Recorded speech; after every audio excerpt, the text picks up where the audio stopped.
Welcome to The Explainer. Today, we're pulling up a chair to a very different kind of campfire. We're dimming the lights, huddling close, and looking straight into the shadows. We're going to deconstruct the very anatomy of fear, looking at the chilling, deeply personal, and honestly terrifying supernatural encounters shared by actor Mimoh Chakraborty. We aren't just swapping ghost stories here, though. We're breaking down exactly why these stories get under our skin and, just refuse to leave. But before we go checking under the bed, we really have to ask a fundamental question. Why on earth do we actually love to be terrified? I mean, think about it. We actively seek out things that make our hearts pound out of our chests. We strap ourselves into roller coasters that drop us hundreds of feet. We willingly sit in pitch black rooms with total strangers to watch horror movies we know are going to give us nightmares. It totally defies logic, right? Like, if our basic human instinct is survival, why do we flirt so closely with absolute terror? Okay, let's dive into this. This quote, right here, brilliantly captures the psychology behind our obsession with the macabre. It's all about the safe thrill. Mimoh points out that exposing ourselves to a scary movie or a spooky story triggers this massive rush of dopamine in our brains.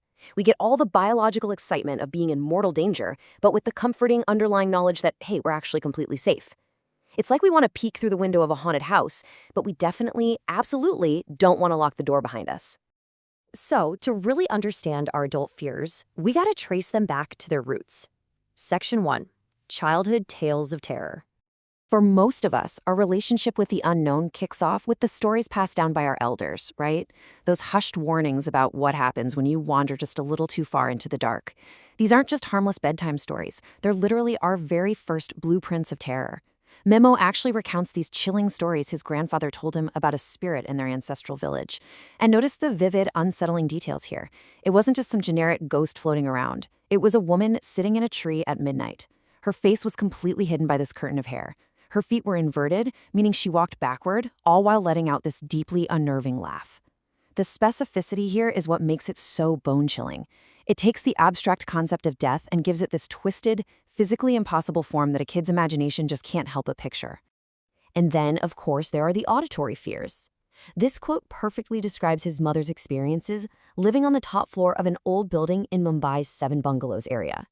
Just imagine lying in the dark, and every single night, without fail, hearing the distinct rhythmic chime of heavy anklets pacing the terrace right above your head. Chan, chan, chan.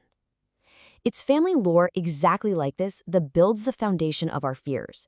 It teaches us super early on that our safe spaces, like our own homes, might not be entirely ours. All right, let's step out of the realm of childhood memories and into the physical world. Section 2, real-life haunted locations. Because at a certain point, these legends cross the line from whispered family stories into documented communal paranoia. We're talking about places where an entire population collectively agrees, yep, the rules of reality just don't apply here anymore. Take Maud Island in Mumbai, for example. Mimoh has lived in that area for over 20 years, and he notes these chilling, real-world restrictions. This isn't just local gossip, folks. It literally dictates local commerce. People genuinely advise against driving through certain isolated stretches after 2 in the morning, fearing you might see someone or something lurking in the trees. And incredibly, food and auto deliveries simply cease after 7 p.m. When an entire community alters its daily logistics out of fear, man, it validates the terror. It makes the unseen feel undeniably real. But sometimes the supernatural doesn't announce itself with a blood-curdling scream. It just kind of whispers through a tiny anomaly. Mimoh shared his own personal glitch in the Matrix moment.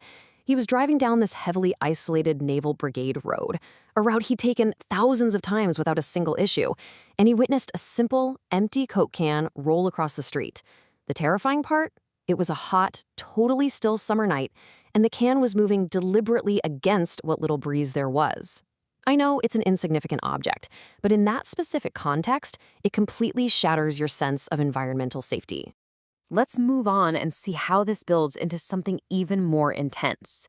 Section 3, the unseen set ghosts. So what happens when you take a film crew whose very job is to manufacture fake fear and you drop them right into a genuinely haunted location? Well, the result is far scarier than the movie they're trying to shoot. While filming Haunted 3D in Udi, the production rented this massive villa, and the contrast is just absurd. Down on the ground floor, you've got like 100 to 150 crew members, massive cinematic lighting, action sequences, loud noises, but just one single flight of stairs up, absolute untouched silence. The local lore surrounding this villa was so intense that practically the entire film crew flat out refused to step foot on the first floor. Even in broad daylight, surrounded by hundreds of colleagues, that psychological barrier was just impenetrable.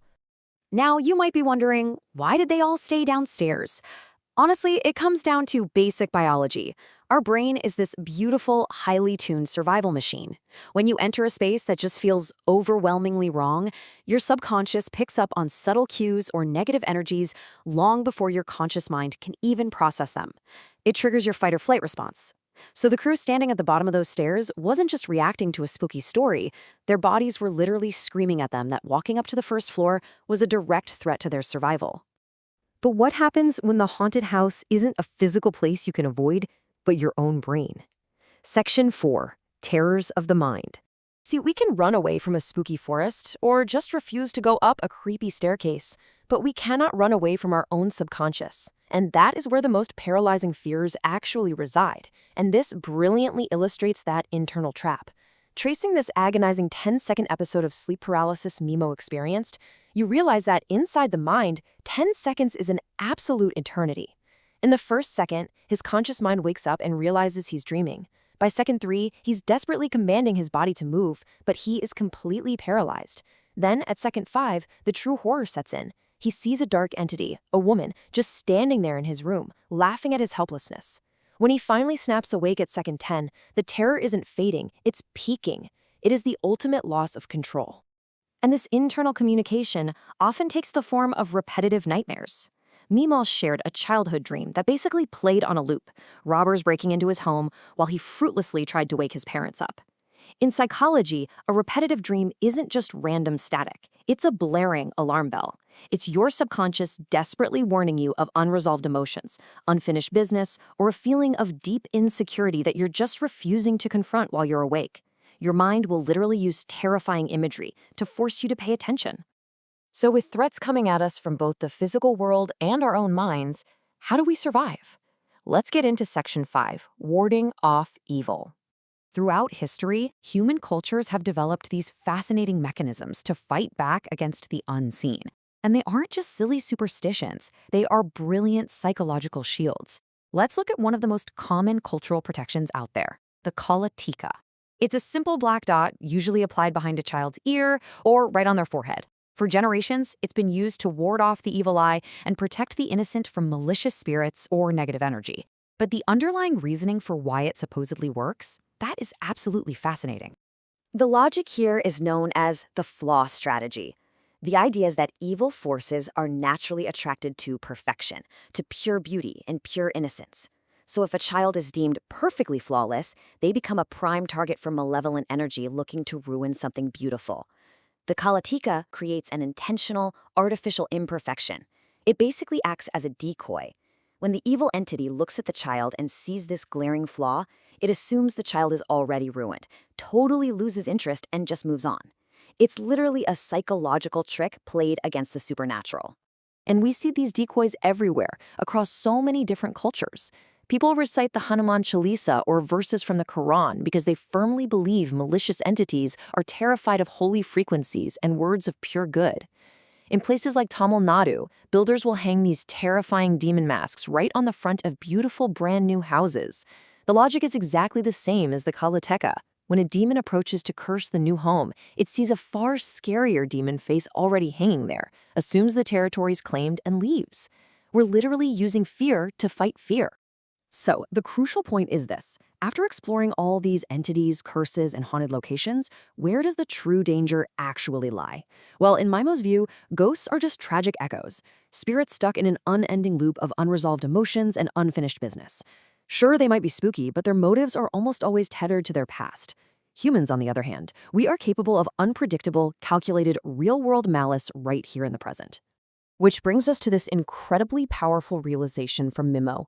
More than the supernatural, we should be afraid of each other. He brings up how true crime documentaries and movies like Orphan are ultimately way more terrifying than any ghost story, simply because the monster is flesh and blood. Think about it. You can recite a prayer to banish a spirit, but a human with bad intentions doesn't play by supernatural rules. The most terrifying bumps in the night are actually the ones caused by the living. Which leaves us with this final, truly unsettling thought to ponder today. Which is genuinely scarier? The unseen forces of the supernatural or the living, breathing humans standing right next to us? As you turn off your lights tonight, think about what it is you're actually locking your doors against. Thank you so much for joining me on this explainer, and well, sleep well.